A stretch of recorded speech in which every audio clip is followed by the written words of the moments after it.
हाँ, गिलगित बल्तिस्तान की जो गवर्नमेंट अब फॉर्म हुई है, उनके लिए नई जो चैलेंजेस हैं वो पिछली गवर्नमेंट से मेरे ख़्याल से ज़्यादा है, क्योंकि इस दफ़ा जो तब्दीली सरकार की गवर्नमेंट जो है, जो मुल्क में हमने पीटीआई की गवर्नमेंट देखी है, उसी की गवर्नमेंट गिलगित बल्तिस्तान में बनी है। तो लोगों की तवक्कुआत पहले से ज़्यादा है। सबसे पहली जो उनकी जो इस गवर्नमेंट का चैलेंज होगा वो जो गवर्नमेंट जो इस पार्टी के जो लीडरान वहाँ जाके इन्होंने वो बड़े बड़े ऐलानात करते रहे हैं, खुसूसन गिलगित बल्तिस्तान को पूरी सूबा बनाने का, तो उनको शुरू दिन से ही लोग सवाल करना शुरू करेंगे, पूछना शुरू करेंगे कि भाई इस पर क्या पेशरफ्त हुई है और आपने मरकज़ में इस हवाले से क्या बात की है, आपकी गवर्नमेंट मरकज़ में इस हवाले से क्या कुछ कर रहे हैं। तो सबसे पहला सवाल तो उनको हर जगह इसी किस्म के सवालात का सामना करना पड़ेगा। दूसरी जो चैलेंजेस होंगे वो मैं समझता हूँ डेवलपमेंट साइड पे हैं, एजुकेशन का मसला, हेल्थ का, बाकी इंफ्रास्ट्रक्चर का इश्यूज़, वो सारी चीज़ें अपनी जगह है, क्योंकि वो तो जो भी गवर्नमेंट वहाँ पर फॉर्म होती उनके साथ तो ये चैलेंजेस तो रहना था। लेकिन एक इस मरतबा पीपल्स पार्टी ने एक जो वहाँ पर पीपल्स पार्टी की अपोजिशन लीडर बनी है अमजद एडवोकेट साहब, और पीपल्स पार्टी वहाँ पर जो स्लोगन इलेक्शन में लेकर गए थे कि हक़ मिल्कियत, और इस किस्म के जो इन्होंने वो चीज़ें लोगों के सामने लेकर आए, लोगों को बताया है कि गिलगित बल्तिस्तान में, जैसे अमजद एडवोकेट ने कल स्पीच में भी कहा है कि हमें खदशा है कि वहाँ के जंगलात के हवाले से, वहाँ की प्रॉपर्टी के हवाले से और इन चीज़ों के हवाले से जो है उनको खदशात लाइक है, और वो समझते हैं कि ये गवर्नमेंट जो है कठपुतली है और इनसे जो है वो फेडरल गवर्नमेंट या जो भी पावरफुल कॉरिडोर से वो अपने बहुत सारे काम ले सकते हैं। तो उनको इन्होंने इस खदशात का इज़हार किया है, और हक़ की मिल्कियत का जो इन्होंने नारा बुलंद किया है, वो कहते हैं कि आप इसमें असम्बली में कोई कानून साजी करें, इस हवाले से आगे बढ़ें तो अपोजिशन आपके भरपूर साथ होंगे।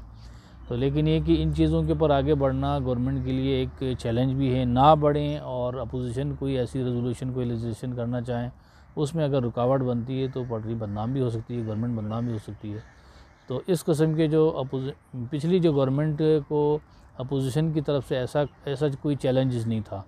और अपोजिशन लीडर जो भी बनते रहे, 2 दफ़ा चेंज हुए हैं, तो वो भी गवर्नमेंट के लिए कोई ट्रबल मेकिंग नहीं था। इस दफ़ा थोड़ा सा मरकज़ की तरफ से जो वादे किए उसका पूछना जो है वो मरकज़ वालों से ही पूछना है। वहाँ के जो इलेक्टेड गवर्नमेंट है, जो इलेक्टेड लोग आए हुए हैं,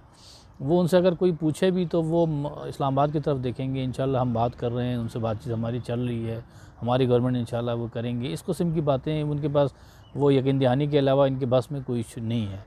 क्योंकि ये जो लोकल इशू है हक़ मिल्कियत वाली जो है, जो पीपल्स पार्टी ने रेज़ की है, तो उसके हवाले से क्योंकि जो वहाँ के लोगों से सवालात होंगे, तो ये सवाल जो है न सिर्फ अपोजिशन वालों से बल्कि गवर्नमेंट के जो लोग होंगे उनसे भी सवालात होंगे कि आप पीडीएम तो इन्होंने एक्सटेंड तो कर दिए है, मतलब पीडीएम की एक मीटिंग भी हुई है, पीडीएम का एक प्लेटफार्म उन्होंने बनाया है, मीटिंग की है, उसी पीडीएम के प्लेटफार्म पे एक अपोजिशन लीडर उन्होंने पीपल्स पार्टी का नामज़द किया है, नो के नो वोट उसको मिले हैं। तो पीडीएम आप प्रैक्टिकली देखेंगे तो पीडीएम वहाँ पर फॉर्म हो चुका है, लेकिन ये कि अब हर पार्टी की अपनी इंटरेस्ट हैं। जिस तरीके से यहाँ पीडीएम को जलसों 2-4 जलसों तक महदूद हुए हैं, तो वहाँ भी हो सकता है बहुत ज़्यादा हो गया तो कोई जलसा एक आध कर सकें, लेकिन ये कि उस तरीके से वहाँ पर एक्टिव मेरा नहीं ख्याल कि पीडीएम होगा। खालिद खुर्शीद साहब जो चीफ़ मिनिस्टर बने हैं, उनके हवाले से हमें इससे पहले मालूमात कम ही थी, इंटरेक्शन उनसे इतनी ज़्यादा रही नहीं है, और वो फ्रेश है, और इनको मेरा नहीं ख्याल कि कोई इतना तजुर्बा भी हो। हाँ, पढ़ा लिखा और काफ़ी सुलझा हुआ लग रहे हैं अब तक की जो हमने चीज़ें सामने नज़र आई हमारे सामने। तो उससे आप अगर ये तवक्को करेंगे कि पिछला जो हफीज़ुर रहमान जैसा उस तरह से साबित होगा, तो ये तो फिर वक्त ही बताएगा। लेकिन ये कि हाँ, बंदा सुलझा हुआ, काबिल हैं और बात कर सकते हैं, चीज़ें डिलीवर कर सकते हैं, एबिलिटी उसके अंदर है, और इनके पास ये है कि वो तजुर्बा सर्व करने का गवर्नमेंट में, क्योंकि वो रही नहीं। 2 दफ़ा इन्होंने इलेक्शन लड़े, पिछले 2 दफ़ा इलेक्शन लड़े, और दोनों दफ़ा आज़ाद उम्मीदवार की हैसियत से उन्होंने इलेक्शन लड़ी, और दोनों दफ़ा वो नाकाम रहे। इस मरतबा इन्होंने 2018 में पीटीआई ज्वाइन की थी, और ये जो इलेक्शन उनमें कामयाबी हुई और हैरान कुन तौर पर जो है वो पीटीआई के जो डाई हार्ड जो भी इनका आप समझ लें वो स्टाल वार्ड थे, वो इस सीएमशिप के दौड़ में पीछे रह गए हैं और इनको मुंतखब किया गया है। तो यकीनन जिन्होंने इनको मुंतखब किया है, अगर पीटीआई ने उनको मुंतखब किए तो उन्होंने उनमें कुछ देखा होगा एबिलिटी। DMR रीजन से तो चीफ मिनिस्टर इलेक्ट हुआ है, इसमें कोई शक नहीं है। और इस पिछले जो 2 चीफ मिनिस्टर गुजरे हैं, एक बल्चिस्तान से फिर एक गिलगित से, अब की दफ़ा इन्होंने DMR से यानी रीजन वाइज जो तकसीम चीफ मिनिस्टर की पोस्ट की हो रही है उस हिसाब से उन्होंने DMR को दिया है। तो लेकिन ये कि खालिद खुर्शीद साहब का क्योंकि अस्तोर से ताल्लुक़ है और उनको DMR जो हमारा चिलास आगे तांगीर और ये जो एरियाज़ है वहाँ से उनकी इतनी ज़्यादा मेरा ख़्याल है कि अटैचमेंट उस तरह से नहीं है। वो अस्तोर को जो अस्तोर की महरूमियाँ हैं, क्योंकि अस्तोर भी बैकवर्ड एरिया है, तो वो अस्तोर के लिए काफ़ी मुफीद साबित हो सकते हैं। लेकिन ये कि अगर हम ये देखें कि DMR रीजन से वज़ीर आला आया तो DMR जैसे DMR बादशाह डैम और DMR के बाकी जो तहसीलें उनको उनकी महरूमियाँ दूर होंगी, वो ज़्यादा खुश हो रहे हैं, तो इतनी तवक्कुआत उनको वाबस्ता मेरा ख़्याल है करने की ज़रूरत नहीं है। देखें, इमरान खान साहब की आप सुस्ती समझ लें या आई डोंट नो कि वो क्या सोच इस तरह हवाले से रखती है, लेकिन ये कि वो इन्होंने आप उस चीज़ का अंदाज़ा लगा सकते हैं कि इलेक्शन से पहले उनको इलेक्शन शेड्यूल होने से पहले वहाँ जाना चाहिए था, ऐलानात करने चाहिए थे और वहाँ पर लोगों से मिलते हैं, इलेक्शन कैंपेन पहले करते हैं जब इलेक्शन शेड्यूल होने से पहले। तो उस वक़्त पीटीआई ने सुस्ती की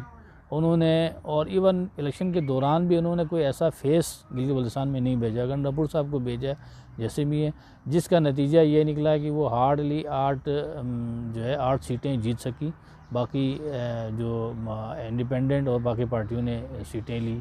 और पीपल्स पार्टी ने कितनी मेहनत की, बाकी पार्टियों ने की। तो इस पार्टी ने शुरू से ही उस एरिया को जो है वो उस तरीके से इम्पोर्टेंस नहीं दी है, यानी आप वहाँ जाएं, लोगों से इंटरेक्शन करें, लोगों से मिलें। तो अब भी आपने खुद देखा कि अब ये जो हलबर्दारी की तकरीब में गए नहीं, हो सकता है कि अगले आने वाले वक्तों में वो चले जाएं, लेकिन ये कि इन्होंने इस दफ़ा भी सुस्ती का मुजाहरा तो किया है। लेकिन ये कि चूँकि ये जैसे अब वो अबूरी सूबा बनाने का फ़ैसला मुझे लगता है कहीं और से हो रहा है, तो जिसकी वजह से जो है वो पीटीआई भी इन्होंने बोला कि हम ये बना रहे हैं या कुछ कर रहे हैं। मेरा ख़्याल है कि अगर पीटीआई के अंदर इतनी ऐसी कोई एबिलिटी या इनकी अपनी इंटेंशन उस तरह से नहीं है कि हम इनसे तवक्कुह रखें कि आपका जो जितने भी वादे किए हैं वो सब पूरे हो जाएंगे। लेकिन ये कि अब ये आने वाला वक्त आपको बता दें कि आवाम को बदकिस्मती से जो भी गवर्नमेंट वहाँ पर गिलगित बल्तिस्तान में फॉर्म होती है उनसे वो इस हद तक तो तवक्कुआत ज़रूर रखते हैं कि भाई वो उनके इलाकों में सड़कों का काम करेंगे, कोई बिजली का कोई पावर प्लांट लगाएंगे या कोई हॉस्पिटल बनाएंगे, इस किस्म की तवक्कुआत तो वाबस्ता करते हैं। लेकिन ये कि उससे बढ़कर कोई बहुत बड़ा कोई रिफॉर्म्स, कोई चेंज इलाके में ले आएंगे, उस लेवल की जो है वो तवक्कुआत लोग वाबस्ता करते ही नहीं है। क्योंकि जीबी की गवर्नमेंट आपको पता है, जेके और जीबी गवर्नमेंट वो उनको ज़्यादातर डिपेंडेंट फेडरल गवर्नमेंट से, सेंट्रल गवर्नमेंट से हैं, तो इसलिए तवक्कुआत उस लेवल की मेरा ख़्याल है कि गवर्नमेंट लोगों की नहीं है। लेकिन ये कि अब वादे वईद उन्होंने बहुत सारे किए हैं इलेक्शन में। गंडापुर साहब को जो भी मुतालबात उनके सामने रखे हैं उन्होंने उसी आनन फानन उसके ऊपर उन्होंने कहा कि ये हो गया है, कहीं पर ज़िला बना दिया है, कहीं पर डिवीज़न बना दी, कहीं पर क्या कुछ कर दिए। तो अब वो सिर्फ हवाई बातें हो सकती है या उस पर कुछ अमल दरामद। अपोजिशन लीडर अमजद एडवोकेट साहब एक मंजा हुआ सियासतदान भी हैं, वकील भी हैं और पीपल्स पार्टी का सदर भी हैं और इस वक्त वो अपोजिशन लीडर भी बने हैं। तो उनकी एक इलाके में जो है वो इलाके के मसले मसाइल के ऊपर गिरफ्त भी हैं और उनको बातें करना भी आती हैं। तो इस तरीके से जो है वो गवर्नमेंट के लिए तो टफ़ टाइम देंगे, लेकिन एक इलाके के जो मसाइल है उसको उजागर करने में इस दफ़ा एक तवाना आवाज़ आप गिलगित बल्तिस्तान के असम्बली में आपको देखेंगे। हक़ के हकीमियत, हक़ के मिल्कियत और ये चीज़ें जो जिसके नारे वो बुलंद करते रहें, इस हवाले से उनको कुछ न कुछ इक़दाम भी उठाने होंगे। लेकिन ये कि चूँकि जो भी काम करेंगे, जो भी चीज़ें आएंगी वो गवर्नमेंट के सपोर्ट के बगैर तो हो नहीं सकती। लेकिन ये कि वो आवाज़ बुलंद करने की हद तक, लोगों में शऊर बुलंद करने की हद तक और इस दफ़ा उनके साथ देने के लिए जैसे नाजी साहब और इस तरीके से 2-4 और बंदे हैं जो उनके लिए सपोर्ट गिलबल्सान की असम्बली में वो उनको मिलेगी और इस हवाले से आवाज़ बहुत बुलंद हो सकती है।